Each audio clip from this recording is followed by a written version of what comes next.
Hello, everyone. It's time for me to react to the Oscar nominees. This is mostly because I just wanted to get my thoughts down, but I figure I might as well share them with friends and family. If you want to know what I think about the Oscar nominees, well, you're going to find out. I'm going to try to keep this concise, and I tried to think about this beforehand so it will go quickly.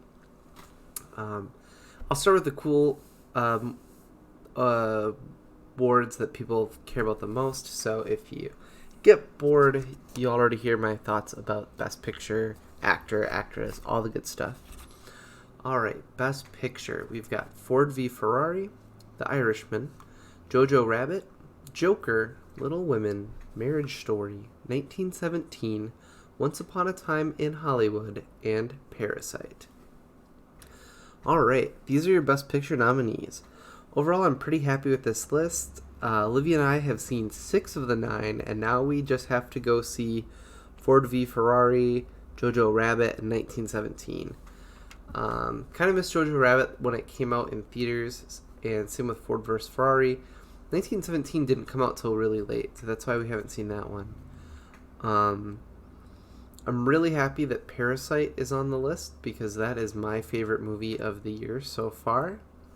I'm also really happy Marriage Story made it. It's kind of a smaller movie, so I could see why it might get left off the list, but it was super good, great performances. Of the movies that didn't make it, I really liked Knives Out, which is a mystery whodunit kind of thing. The Lighthouse, which is kind of an artier black and white movie about Robert Pattinson and Willem Dafoe living in a lighthouse. It just kind of gets crazy and weird. I like it a lot. And Uncut Gems, the Adam Sandler thriller drama stressful movie. But those movies are a little more divisive. I think Knives Out is kind of a genre mystery movie, so maybe it didn't get the nod. And then Lighthouse and Uncut Gems are going to be very polarizing. People are going to hate it like Olivia did or like it like I did. For The Lighthouse, at least. She didn't like it. I liked it. But yeah, so those were kind of the snubs for Best Picture, I think. Let's go to Actor in a Leading Role. We have Antonio Banderas in Pain and Glory, Leonardo DiCaprio, Once Upon a Time in Hollywood, Adam Driver, Marriage Story, Joaquin Phoenix, Joker, Jonathan Pryce, The Two Popes. I've yet to see Pain and Glory because it just hasn't come to Madison yet, but I can't really use that as an excuse for Two Popes. It's on Netflix, I just haven't watched it yet. Anyway, out of the 3 I've seen, I'm really happy for Adam Driver, whose performance in the big scenes and all the little scenes really make the whole movie of Marriage Story work. He really had to do a lot to build out of a small amount of a role. Yeah, I guess he had to make the most out of these intimate scenes to make the movie work. Whereas Joaquin Phoenix did a really great job being the Joker, but he had a lot, to work with. He had all these dramatic scenes where he's a clown and putting on makeup and posing and doing all these weird things. So he was helped out by the role quite a bit. I like Leo, and he's good in the movie, but I think this time he's getting nominated off of name recognition. I'm pretty happy De Niro didn't get nominated because he would have been kind of wasting a spot, I think. Adam Sandler didn't get the nomination this year, and a lot of people were hoping he would. Maybe next year. I hope he still continues making movies because he was very good in his role in Uncut Gems this year. So it's kind of a shame he got snubbed, but it's the way it is. Actress in a leading role. We have Cynthia Erivo as Harriet, in Harriet. Scarlett Johansson, Marriage Story. Saoirse Ronan, Little Women. Charlize Theron, Bombshell. Renee Zellweger, Judy. Judy is the only one I have yet to see, and so I can't really judge her performance.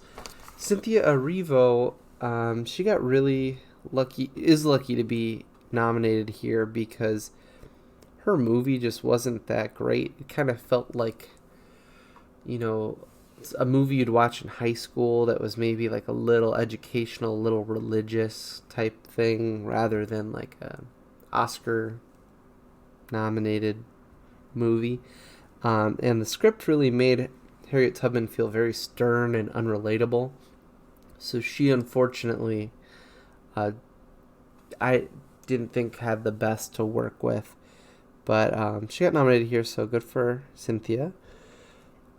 Saoirse is proving to be an Oscar darling. She is back again, and she seems to be great in these period pieces. You know, she got her big breakout in Brooklyn, and now she's here in Little Women.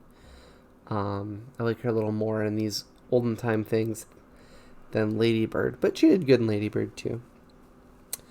We have Charlize in Bombshell. She really disappeared behind her character, but that movie makes you feel so uneasy, and you're never really sure, like, you can't even really, like, celebrate the characters, because the whole thing is so skeezy. You feel really bad for everybody. So, I don't know. I feel like she's not going to get voted, but she did a good job. Scarlett was really good in Marriage Story, and I kind of hope she wins. Like I said, I haven't seen Renee Zellweger, but her performance, just like Adam Driver's, really made the whole movie of Marriage Story work, which is a very good movie. All right, on to actor in a supporting role. We have Tom Hanks, A Beautiful Day in the Neighborhood, Anthony Hopkins, Two Popes, Al Pacino, The Irishman, Joe Pesci, The Irishman, Brad Pitt, Once Upon a Time in Hollywood. Alright, sorry to Anthony Hopkins, I haven't seen The Two Popes yet. Tom Hanks turns in a masterful performance in the criminally overlooked A Beautiful Day in the Neighborhood. This movie is great. I think people think it is a Mr. Rogers movie, so they think, I don't need to see it. I know what it's about. It's not what you think. It's very good. It'll make you feel. Joe Pesci is pretty good in The Irishman. He's very subtle, and you really feel for him when he turns into an old man at the end. Brad Pitt is good in Once Upon a Time in Hollywood as well, and I could say he might even have a more interesting role than DiCaprio in the movie. Al Pacino should not have been nominated. He just does his whole Al Pacino shtick instead of acting like a particular person. And the few times he tries to put on a Midwest accent, he sounds like a pirate. And unfortunately, he gets a spot while Willem Dafoe, who really does sound like a pirate, gets snubbed. Let Neptune strike ye dead, Academy. Hark! He had a giant monologue full of weird stuff like that, and it was awesome. He was delightful. He was unhinged, chewing on this juicy roll. Prime Willem Dafoe. If you like Dafoe, you're going to get a big old dose of Willem Dafoe in The Lighthouse. It's great. All right, actress in a supporting role. We have Kathy Bates in Richard Jewell, Laura Dern, Marriage Story, Scarlett Johansson, Jojo Rabbit, Florence Pugh, Little Women, and Margot Robbie, Bombshell. Haven't seen Richard Jewell yet. Sorry, Kathy Bates. ScarJo Jojo gets the rare double nomination in leading and supporting actress.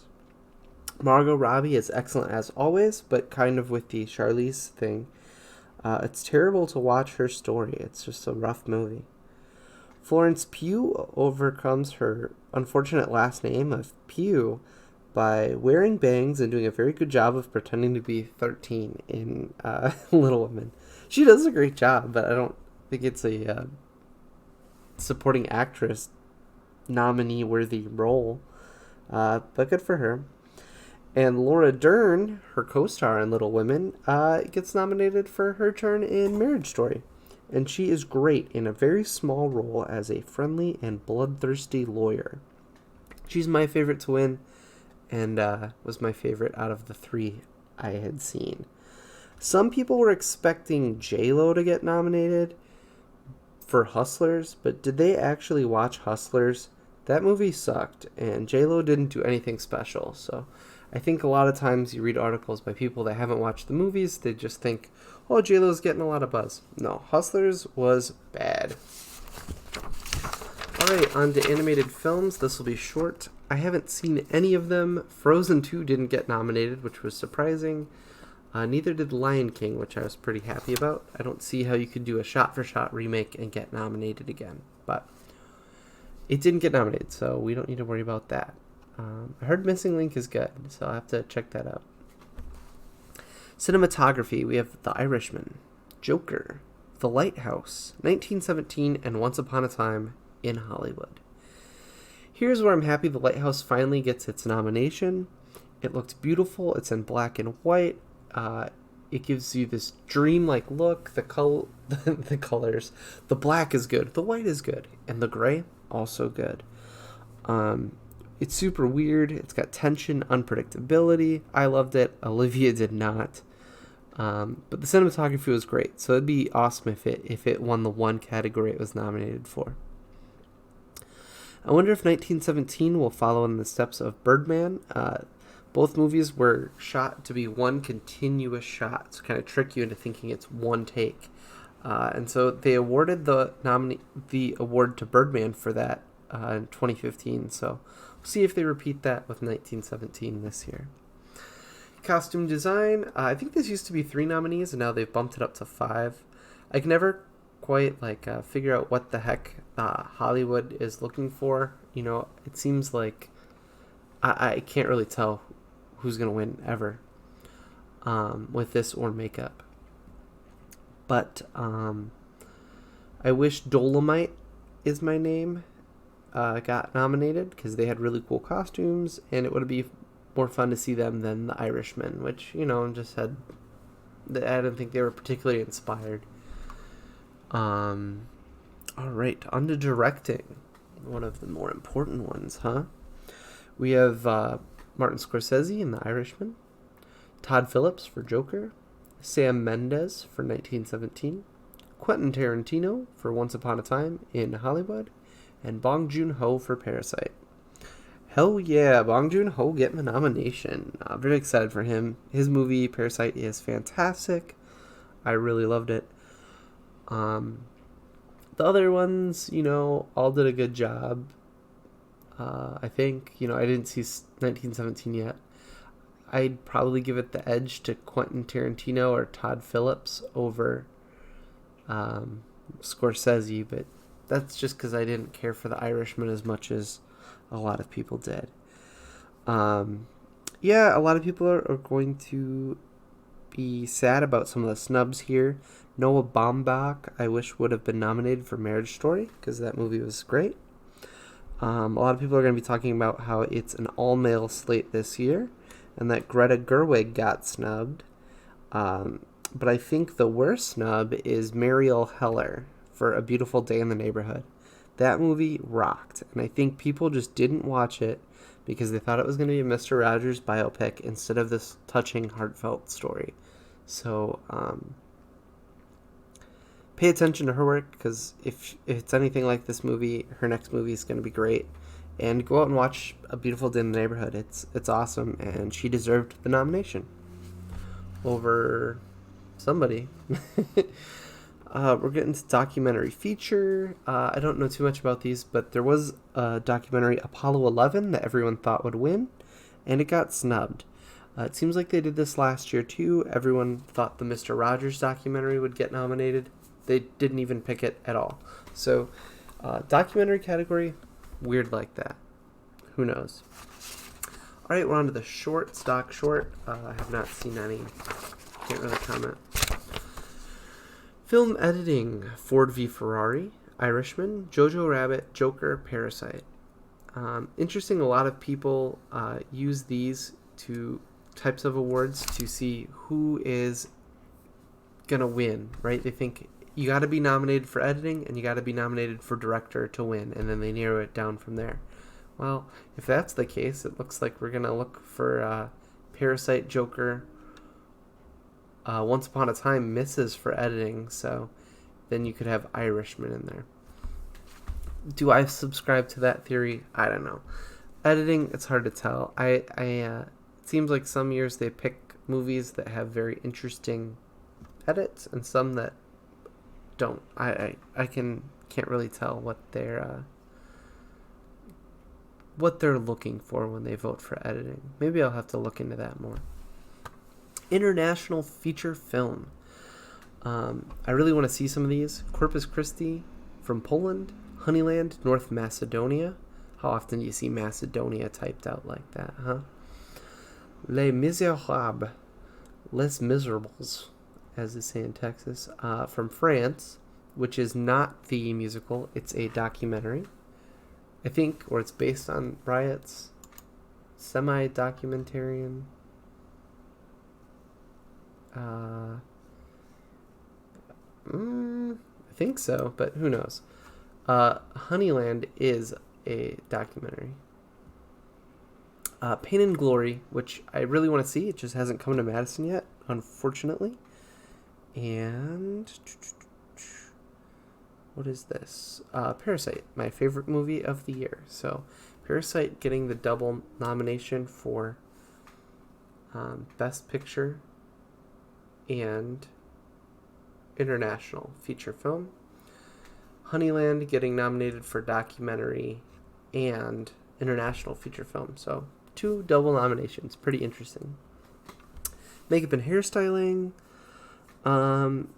It's a surprise to see Maleficent, Mistress of Evil is an Oscar-nominated movie now. Little Women and Rocketman are left out in the cold. All right, on to music. Original score. We have John Williams getting his 52nd nominee. Pretty crazy. He has been nominated 52 times for original score, and I would have to say this is his least original Star Wars score. Probably his worst work in the Star Wars franchise, but can you blame him? This is like his 9th or 10th movie. People really like Hilder's score. Honestly, I don't remember the scores from these movies very much. It could just be the way I'm watching the movie. I'm just not as cued into the music as some people are. Music original song. Beyonce and Taylor Swift both don't make it on the list. They both took some time out of their busy lives to try to sneak an Oscar in, and they did not get nominated. I really liked the I'm Gonna Love Me Again song from Rocketman. Taron Egerton is the actor that plays Elton John in the movie, and at the end, over the credits, they sing a duet together, and I think that's just like a really fun, neat idea. The song's really catchy. It's played over the end credits, which is a cop-out, but honestly, most of the songs are from end credits that get nominated for Oscars, so I can overlook that. I haven't seen the animated movies. Stand Up is alright, and I haven't seen Breakthrough. I think that's like a really sad movie where a kid goes through the ice and dies or something. It might be like a faith film type deal. Production design. Not too much to say here. Once Upon a Time in Hollywood, they totally revamped the whole Hollywood strip to go back to the 60s, which is awesome. And Parasite had a sweet house, and I think it got nominated for that. Sweet architecture. I would live in that house. Not in that one room, you know what I mean, but I live in the house normally. Short film animated. I haven't seen these yet. I can't wait for EMC usually plays them in my area, and we go and watch them. And last year, the live actions were really sad, so hopefully this year there's a couple fun ones. Nufta Football Club could be a fun one. All right, sound editing. We have 4 Best Picture nominees and Star Wars in sound editing. Sound mixing, we have 4 Best Picture nominees and a surprise, Ad Astra. Ad Astra hits the board. It's a very different film. It's a blockbuster space movie that is more about emotional growth than action. But it still has the greatest car chase of the year on the moon. That car chase on the moon is awesome. But it's not enough to make the movie the best. It's still only an okay movie, but it's cool that it got recognized or something, and maybe we'll see more of these kind of strange films, kind of like counter blockbusters, come out. All right. Visual effects. What do we got? Irishman, I can't believe this is getting nominated. I thought the visual effects on this were horrid. They basically turn everyone into like these like computer looking dudes, and they try to de-age all the actors, but it's very unconvincing and very confusing. There's a lot of times where I'm like, how old are they supposed to be? You know, like he's supposed to be given like a young Robert De Niro a chance, but they both look like they're 50 years old and just wearing a lot of makeup. It's awful. They should have just got different actors for when they were young, or makeup. Endgame, yeah, I think Endgame was cool. I don't really remember anything standing out in particular. Star Wars, that movie is kind of a mess, but it looked good. And Lion King, I know they did a lot of stuff, but I haven't watched that, and I'd rather watch the cartoon. All right, on to adapted screenplay. Well, unfortunately, A Beautiful Day in the Neighborhood is missing. We have The Irishman, Jojo Rabbit, Joker, Little Women, and The Two Popes. I'm happy Little Women got included because this movie is based off a book that's been adapted a million times, and I think this time they did it in a very, very clever way that was very enjoyable. I was not really looking forward to see Little Women, and I thought it was really great. Writing original screenplay. Knives Out, Marriage Story, 1917, Once Upon a Time, and Parasite. Well, Knives Out is awesome. I'm glad it got the nod. This is the only thing it was nominated for, but if there was like a best ensemble, I think this one would win. The movie is so fun. The central mystery works totally. The colorful performances are like just as good. So even if you knew the whole mystery, you could watch it again. I know because I watched like half of it again. I got to the movie theater early and just kind of ducked into Knives Out and watched another 25, 30 minutes, and it was great. Yeah, so it could have been nominated for Best Picture, but it's not the type of movie they usually recognize. For original screenplay, though, I like Knives Out a lot. I could see it going to Marriage Story. I'm happy Noah Baumbach got recognized. But Parasite is so tight. It's got everything. It makes you laugh, cry, cheer, stand up and clap, feel conflicted. It's got everything you want in a movie. You'll feel every feeling known to humanity. What else? Yeah, so let's go to the final thoughts. Big snubs. Us did not get nominated. Uncut Gems did not get nominated.